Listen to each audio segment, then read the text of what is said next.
5 seconds to go.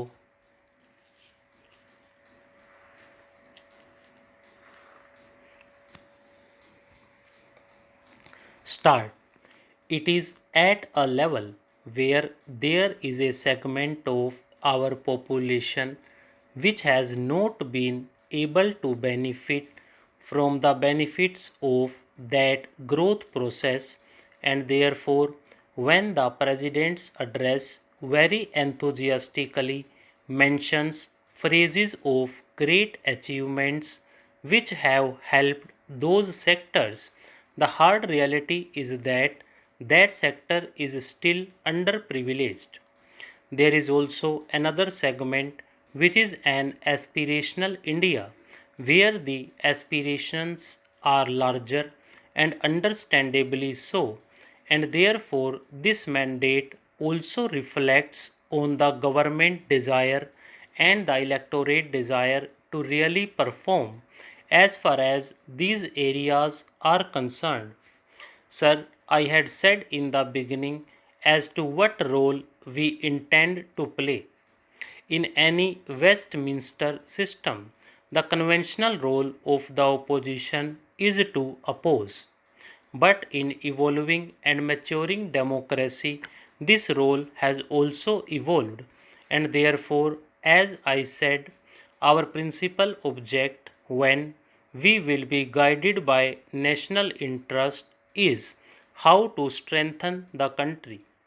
We have to strengthen this country in terms of making its borders secure. We have to strengthen this country in fighting terror within the country.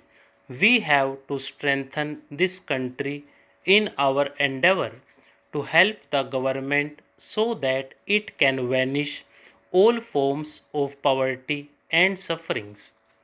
We have to strengthen this country by even pursuing the goal of social justice. Now, these are several areas of strengthening the country. One of the principal desires of an aspirational India is to become a developed economy by 2020. Now, in each of these endeavors, there are areas where we will support the government, there are areas where we will caution the government, and there are certain areas where we will be required to fiercely oppose the government. And when I read and when I heard the Honorable President's address, I was a little disappointed on one score. I did expect a mention, an emphatic mention of the manner in which racial attacks are being carried out against persons of the Indian origin in Australia.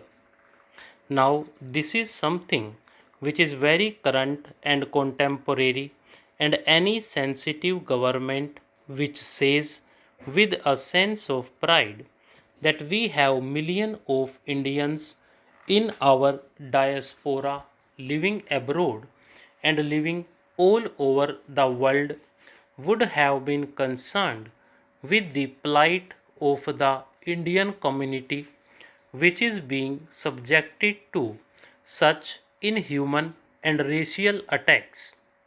I think it is an oversight as far as the address is concerned. When I read the address, I also read my party's manifesto, and I have no hesitation in saying that there are several areas which are of common national cause for the entire political community.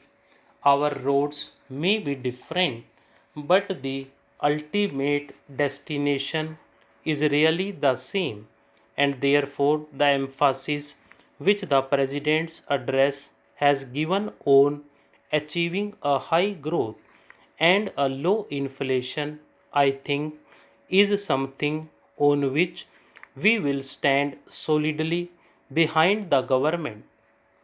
The President's address, in terms of the desire of the government to legislate the Food Security Act so that the impoverished people in India living below the poverty line can have the benefit of 25 kilograms of food grains at affordable prices is an inherent path of the right to food. And we do believe that this right to food, as a large number of liberal economists say, is a populist scheme. This free distribution of rice or cheaper distribution of rice or wheat is a burden on the exchequer, but in the political community, since we are directly concerned with the plight of people who suffer, this is in fact far from populism. It is a right of food and the benefit of the government resources, the exchequer reaching the weakest men, and therefore in states which have been implementing, particularly Chhattisgarh. Now I am told Odisha has also started it. It has worked very effectively. And if the government brings this, really implements this right to food, I have not the least doubt in saying that we in the opposition would strongly stand behind the government in implementing this across the country.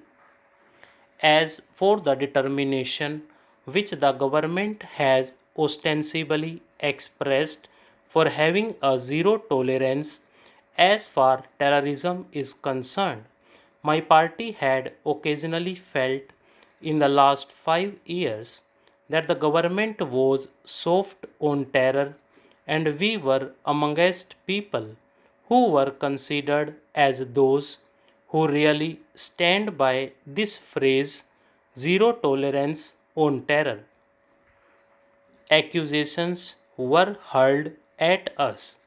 I am not going to say for a moment that it is my ideological victory or my party's ideological victory that you have been compelled to use the same language after 2611 which we have been using, but if the government really effectively implements this zero tolerance towards terror, there is no reason why we will not stand behind the government while this is done. Sir, the one rank, one pension issue was raised by us in our manifesto. The government had said that they would examine it. I would seriously urge the government to not merely examine it but also to concede to this demand. Stop.